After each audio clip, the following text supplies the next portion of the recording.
Phillies, who have a big series starting tonight. Frank Klose covers the Phillies for 97.3 ESPN.com. His Phillies mailbag is appearing on our website right now at 97.3 ESPN.com. And Frank, here we go. Down the stretch they come. You wrote about the playoff possibilities and scenarios yesterday on our website. So quickly break down what needs to happen in this series against the Braves to have a shot to win this division and make the playoffs. Well, primarily the Phillies need to sweep this series. Even if they win 2 out of 3, which you might think, hey, that's pretty good, they only pick up 1 game and would still be a game and a half behind. And that's a lot to make up. That means they would have to do 2 games better than the Braves as the Phillies face the Marlins in Miami and as the Braves face the Mets at home. Kind of a tall task. The Braves have 1 more game than the Phillies to play, only if necessary. They'll play the Colorado Rockies for a game, which is that half game right now difference. But the Phillies are 2 games back in the loss column, and that's essentially what you're dealing with right now. It says 1.5. It looks better, but the Phillies really need to sweep to get a little bit of a lead there. Even though that lead is only half a game, they still have to do better than the Braves do against the Mets the rest of the way. So it's a tall task. I think Baseball Reference puts playoff odds right now about 13% for the Phillies. But really, it all begins with sweeping the Braves because they're still kind of in it if they take 2 out of 3. But a lot would have to go right, including the Mets, to all of a sudden just sweep Atlanta. Right. So even a sweep here doesn't really make you feel all that much better because still more work would have to be done. It's not like a sweep really changes the dynamic of the whole of the standings right now. Right. So if the Phillies sweep, they're a half game ahead. However, that lingering game against the Rockies is always in the back of your mind. So if the Phillies sweep the Braves and then they sweep the Marlins, if the Braves sweep the Mets, they're still going to have to play that last game, and they could end up tying the Phillies.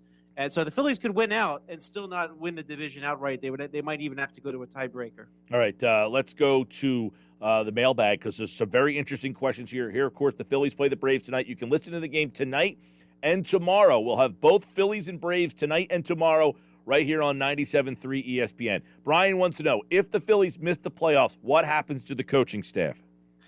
I think Joe Girardi and the rest of the coaching staff are relatively safe here. I know some people want to blame Joe Girardi for the Phillies not making the playoffs if they don't, but at the end of the day, the players have been mostly the same under Joe Girardi and under Gabe Kapler. So if it's the mix of the players, that's the problem. And let's remember, Dave Dombrowski didn't take this job until mid-December, and a lot of the decisions were made for him before he arrived. This is his first offseason. If he doesn't like that player mix and he thinks that it's the player mix that's the problem, he's not going to get rid of Joe Girardi, not going to get rid of the coaches. I think that Joe Girardi, from what I understand, has been helping Dombrowski sort of assess what's been going on in this organization. And as you saw, Dombrowski made a lot of moves in the front office leadership. Recently, they dismissed Chris Truby, who ran the Instructional League, which began yesterday in Clearwater. So those types of moves are all happening. I think Joe Girardi is involved in that. And if you look at the coaching staff that's there, most of the coaches are his guys. I mean, Rob Thompson was one of his coaches on the Yankees staff dating back to 2008. He helped hire Joe Dillon, the hitting coach. He helped hire Caleb Cotlem, the pitching coach. And Dave Lundquist took his current role under Girardi as well. So, the holdovers from Kapler, I think Dusty Wathan, Paco Figueroa, Pedro Guerrero, I don't think there's any reason to get rid of them. So I tend to think that the coaching staff and manager will be mostly the same next year. I think the mix of players might be a little different. Jay Mays, who is a frequent check-in, he wants to know, will they look to add starting pitching, or are they comfortable with what they had? Remember, they're going to get Gibson back. You saw Hans Kraus throw the other day. I thought that was kind of an interesting wrinkle. And then, of course, Eflin looks like he'll miss the start of the year, but you anticipate with Gibson and now Kraus, Suarez, Nola, Wheeler, do they go out and get starting pitching, or do they like what they have all of a sudden? Yeah, you need to get some more pitching in here. If you remember, this season began with the Phillies having 7 starters besides Eflin, as you mentioned, and Wheeler and Nola, of course. Those were supposed to be the top 3. They also had Velasquez, Anderson, Moore, Howard to make up the last couple spots, and all 4 of them kind of fell apart throughout the course of the year. So, the Phillies and any team really need to add a lot more extra pitching heading into a season. I would like to see them get somebody like Tyler Anderson, who the Phillies almost traded for this trade deadline. If you remember that trade that fell through with the Pirates. Somebody like that might be good to have around to kind of fill in for Eflin. But you know what? Provided nothing else happens to the other guys that are holdovers, still want to bring in a nice veteran arm. You know, if you look at the free agent list, there's a lot of guys in their like low to mid 30s who could be a nice veteran arm to be a starter in depth. They could pick up one of them. They could I assume they're going to stash Krause at AAA and try to develop him some more before he comes up. But maybe midseason he could be an option for the Phillies. So, but you never have enough pitching in this game, and I don't think that the Phillies can actually say, well, we'll get Eflin back, we'll be good. Does Krause pitch that game? If they need a game on Saturday, it's a bullpen game. Would Krause get that call again? I think so. I think that he's got enough good stuff that people haven't seen enough of yet that it's worth a shot. I mean, he did okay. I mean, that home run and some walks on his debut. I think he could have done better, of course, but I thought that was fine. 3 innings and 1 run. I think that's kind of the best case scenario. And if they're really getting towards the end there, maybe you'll see some of the starters coming back into the games. All right, let's go to Jovan is wanting to know, what role does Matt Vierling play in the future? I think he's a nice bench player. He kind of did himself a lot of favors. He went down to the Instructional League last fall, didn't play a AAA season last year, or AA season for that matter.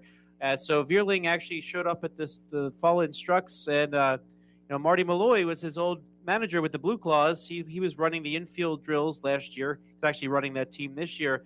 But Vierling basically stood up for himself and said, hey, listen, how about I get some reps at the infield? And you know what? He made himself a much more valuable bench piece. Having somebody that could play infield and outfield, very, very helpful to the Phillies. And you know what? He could be on that roster bubble, the kind of guy that goes back and forth to AAA next year, like Luke Williams, like Nick Maton. But the Phillies have put together a nice little core of young guys that could be decent bench bats going forward. So it's helpful and gives them roster flexibility if they can bounce back and forth. I could see him being somebody who's on the Major League roster next year, spend some time at AAA, back and forth according to the need. But he's really helped himself out by learning first and third, because that makes him much more valuable as a bench piece for the Phillies. Yeah, all right. Dave wants to know, other than Harper and probably Real Muto, who's back from this starting lineup? Well, I think the outfield will look very different to the left of Harper. I think Herrera is as good as gone. I think his guaranteed years are up, and the Phillies will move on.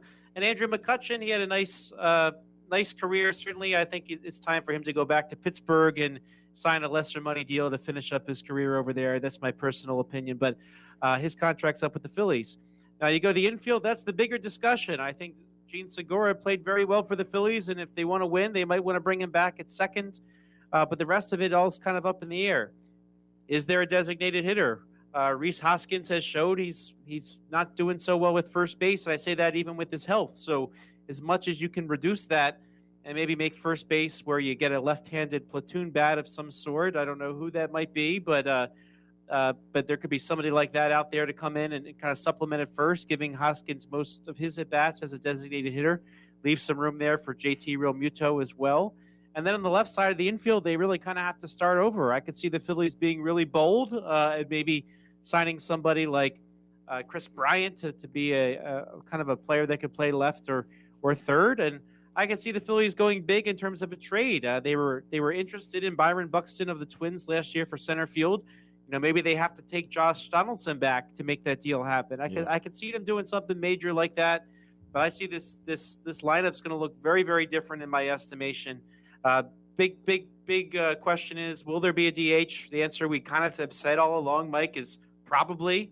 But at least it gives the Phillies some options. All right, Frank Klose, last week, Phillies and Braves tonight right here on 97.3 ESPN. The coverage starts at 7 o'clock. We have the Phils tonight and tomorrow against the Braves. You can listen to both those games, and hopefully all three of them have meaning, because if they lose tonight, you're really going to start to feel that this thing has slipped away. But, hey, they're in it to the last week of the season. We'll see what happens. Frank, appreciate it, man. Have a good one, Mike.